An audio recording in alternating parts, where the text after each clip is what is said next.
Hey everybody, and welcome back to the channel.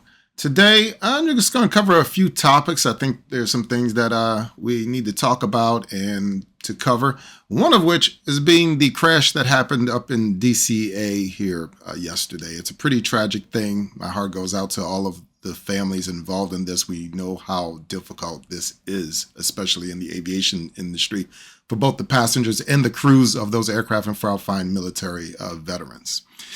Having said that, I do want to go over this particular accident as well. We're going to talk a little bit about the NVIDIA chips and their availability. And we're also going to hit a little bit on DeepSeek.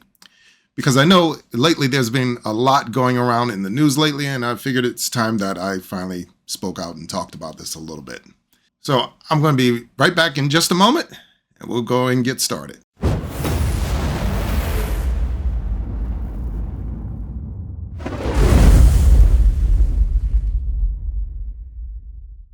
All right, so let's talk about the accident that occurred at DCA yesterday. It was a PSA Airlines CRJ 700. Typically, they fly for United Express and a couple of other carriers, but that's essentially what they do. In this case, it was a CRJ 700. They were traveling from Wichita to Washington National, DCA. Originally, they were flying an ILS-1 approach into the airport, at which point the controller gave them a circle to land to runway 33. Now, if you're unfamiliar with how runways work, they're usually orientated towards a magnetic heading. So in the case of runway 1, it's orientated mainly towards the north. Runway 33 is mainly orientated to the northwest.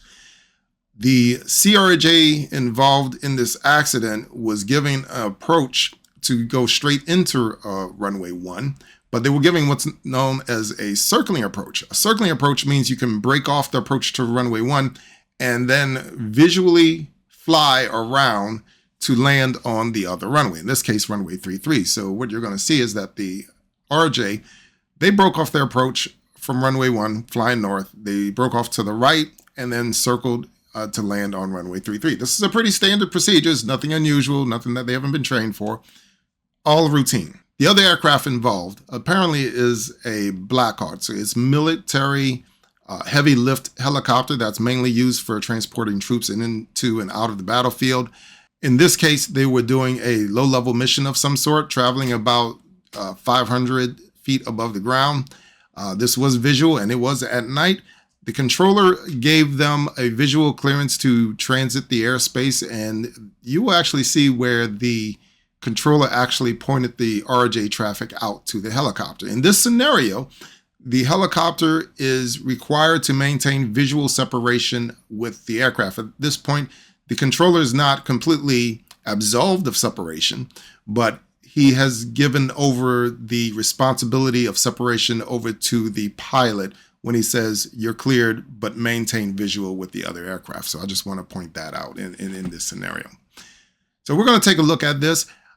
I am using information from VAS Aviation. That's the video that you're going to see. They're a really great website. I'm going to go ahead and put a link in the description below so that you can go ahead and check out their channel for yourself, and you can take a look at these videos directly. They're a great channel, and I just wanted to acknowledge them on that. So here we go. I'm going to go ahead and play the audio recordings, the actual transcripts from the accident in question. And I just want you to pay attention to a few certain things as we go through this real fast. Now, what I want to point out here is this is the radar scope that the air traffic controllers look at. They have a lot of information on this scope, particularly three things that you need to pay attention to here. In the middle of the screen, you have what looks to be a few triangles. Those are the runways. And the blue dots are the aircraft. The green numbers that you're seeing are the call signs for the specific aircraft. In this case, we're going to be looking at the RJ, and the other one, we're going to be looking at the helicopter. So pay close attention to those. I'm going to go ahead and let it play here, and you'll see what I mean. Tower 5342 on Mount Vernon, visual runway 1. Lucia 5342, Washington Tower 1 star 320. All right, so Blue Streak is the name of the company of the aircraft that is involved. In the data block, we're talking about Blue Streak 5342. That would be marked as JIA 5342. I know it doesn't make a whole lot of sense in terms of labeling, but that's the way that it's done. The other aircraft involved in this particular incident is the helicopter, which you see up to the north of the runways there. That is known as PAT 25. That's the call sign for the Black Hawk helicopter that is involved in the incident. So when you hear these call signs, you can know exactly who the controller is talking to. DCA Tower is the tower controller, and he's controlling both aircraft. He's talking to both aircraft. You'll hear some other call signs in the transmissions. You can pretty much ignore those, but these are the two aircraft that are involved in the incident. 17, got 25, can you take runway 33? Yeah, we can do 33 for Blue Streak 5342. Blue Streak 5342, that's a Wilson Bridge, thanks for runway 33, runway 33, clear to land. Right there, Blue Streak 5342 was given a clearance to land on runway 33. So you can see them there at the bottom of the scope, JIA 5342. They're going to land on runway 1, but then they were given runway 33. So now they're going to circle the land. They're going to break off to the right a little bit, and you'll see them land or go for an attempted landing on runway 33. Change to runway 33, runway 33 for land Blue Streak 5342. Jet 789, 1 star 320 to 15, got 25, traffic 2 out, no delay, runway 1, clear for takeoff. Clear for takeoff, runway 1, no delay, Jet 789. Washington Tower, American 3130 with you, runway 1. American 3130, Washington Tower, 1 star 310 to 14, got 25, runway 1, clear to land, traffic depart, may depart prior to arrival. Okay, clear land, runway 1, American 3130.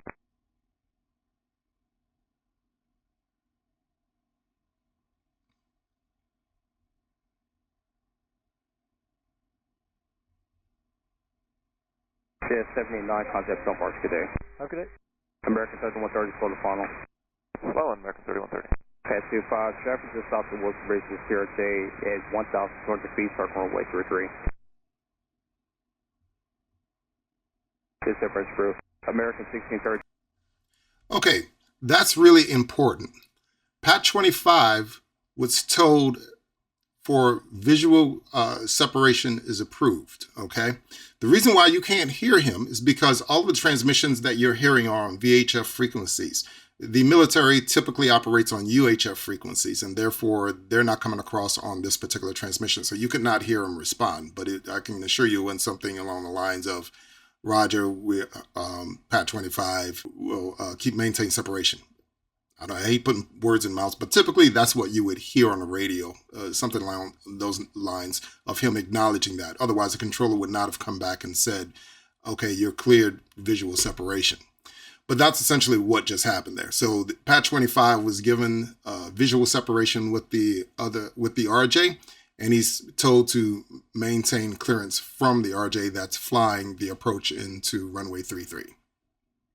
Tower, runway 1, lot void, traffic through Alpha, runway 33, dispatch 16 off funnel. Left wait, runway 1. Whiskey 5307, keep rolling out to November, ground 47, good day. American 1630 to 1 star 320 to 14, Gulf 25, traffic 2 mile left base, runway 33, no delay, runway 1, clear for immediate takeoff. Number 1, clear for takeoff, American 1630.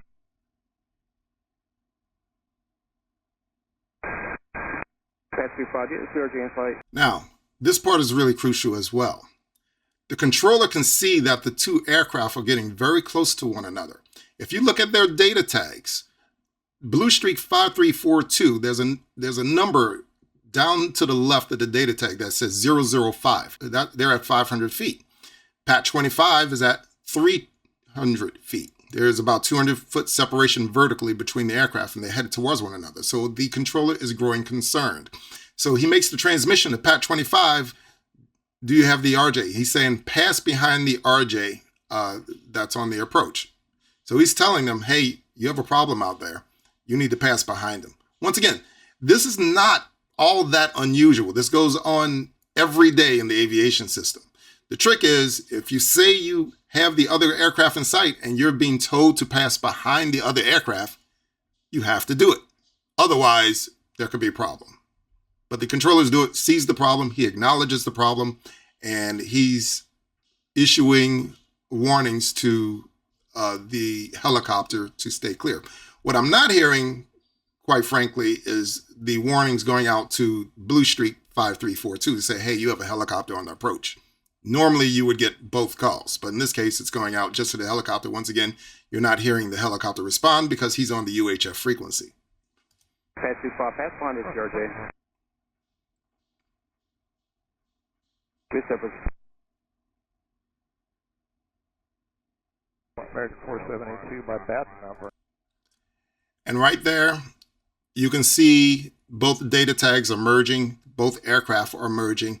They're less than 100-foot separation as Pat 25 is at 300 feet. Blue Streak 5342 is at 400 feet. And this is where they're coming together, and everybody is really starting to get concerned right at this point. But the controller told them to pass off behind the RJ. So the controller's thinking, yeah, I told him pass off behind. They're getting close, but I told him to pass off behind. Should he do something more? Well, we'll see months from now when the official investigation comes out. But here's the rest of it. American 472, Washington Star, 1 star, 32017. This is Win. Tower, did you see that? American 472. American 3130, go around, turn left in 250, climb maintain 3000. Okay, left heading 350, 3000, American 3130. Tower, Blue Streak 5347 is on final. Request runway 33, circle to 33. Second heading for American 3130. American 3130, go around, turn left in 270, climb maintain 3000. And there you go. And from there, you can hear the different aircraft calling in and what's going to happen next. The controllers, I mean, they're obviously in a tizzy because now they know they have had an accident. They know they have had a major accident. And they can't just stop doing their jobs because as you can see on the radar scope, you see several other airplanes still flying. Well, they still need controlling. So even though they've just witnessed this horrific accident, they know what has just happened. They've still got to do their job. And I can't tell you the level of professionalism that it takes to witness something like that and still do your job. And I'm just going to play the rest of this just so you can understand the level of training and the level of professionalism that our air traffic controllers really have. Now listen to what goes on in the next few exchanges. He's still got airplanes landing. He just witnessed this. It goes quiet from him. Cancel landing clearance runway 1 continue. American 472, cancel approach clearance runway 1 continue. Approach clearance canceled. We're continuing. Blue Streak 5305, I think you saw that over my house. Affirmative. Clarify what you want 478 to do. Are we going around or are we continuing? 05, maintain 3000. American 472 is going around. We're going to climb maintain 3000. Tower, Blue Streak 5347 is on final. All right, for American 472, we're on the go. We're going to climb maintain 3000. You have a heading? American 472, let's start heading 270, climb maintain 3000. Contact Potomac run 118495. 270 the heading, 3000 and 1895 American 472. American 3130, contact approach on 1895. 1895, American 3130. 5347 is on final. Request circle to 33. Blue Streak 5347, go around, climb into. And there you go. I think you really get the idea. That's the type of controllers we have. They remain very calm and very professional, even though they're witnessing this horrific tragedy unfolding before their eyes. In the meantime, they're on the phone. They're calling the fire department. They are on top of it, getting the authorities involved. All of this going on at the exact same time. Obviously, the NTSB is going to get involved, and there's going to be an investigation to find out exactly what happened. It's usually too early in the process to tell exactly what happened. We can have our guesses, but quite frankly, most people get it wrong at the first bite, and especially the news outlets. And that's why one of the reasons why I wanted to do this video, in particular, the news outlets frequently, very frequently, get this wrong, and they jump to a lot of conclusions. But the process will unfold as we go forward, and I'll try to update you when we get more information on this. Now, moving on. Talking about different news stories and all of that. Today was the quintessential release of the NVIDIA RTX 5000 series of GPUs, which I think is quite exciting, especially for the gamers out there, because I put up a video before about Jensen Huang giving his CES keynote address. I'll put a link to that below as well if you want to check it out to see all the things that are involved with that. But bottom line, it's a real revolution in the graphics cards, because there's going to now be AI built into a lot of the different graphics cards, which is going to allow for a lot of great graphics acceleration. So I'm personally excited about this, and I would love to get my hands on one, but turns out it's a bit of a challenge because I personally want the 5090 card. I'm not willing to settle for less. And it turns out there's some types of bottlenecks in these cards. Let's take a look and see what's going on. One of the prolific folks out there, let's say, has put up quite the post about what's going on here. Let's take a look. So here's one of the leaks that has come out about this. He says, so in just over a week's time, you'll be able to order a 50 series GPU, and I can tell you the 5090 mega tight, single digits at present, maybe double for launch. The 5080 version, very tight, few hundred. And I can tell you from firsthand experience, this is definitely the case. There's a lot of demand out there, and a lot of outlets, they may have a 100 or so 5080s available for sale. But if you want that top of the line 5090, you may be out of luck for a minute. Major manufacturers may only be getting these in the single digits. I mean, you have 100 people lining up for these things, and you're telling them, well, you might only have 5 of them. That's the reality of the situation. I wish I could say it was any different, but it's really not. NVIDIA talks about the 50 series availability, and they say in their post, we expect significant demand for the GeForce RTX 5090 and 5080 and believe stockouts may happen. I think we've covered that one. NVIDIA and our partners are shipping more stock to retail every day to help get GPUs into hands of gamers. So that's their official statement. Bottom line is, there's not enough. I don't want to call it a botched launch, but if you remember the launches of the 3000 series during COVID due to supply issues, then you can kind of understand what's going on out there right now. Scalpers will be out there trying to make a buck. I personally don't ever buy from scalpers. I don't support them because I think what they're doing is wrong. They'll buy up huge swaths of GPUs in hopes of making a profit by taking the supply off the market and creating an artificial supply problem where there isn't one. I don't believe in that at all. That's usually what winds up going on.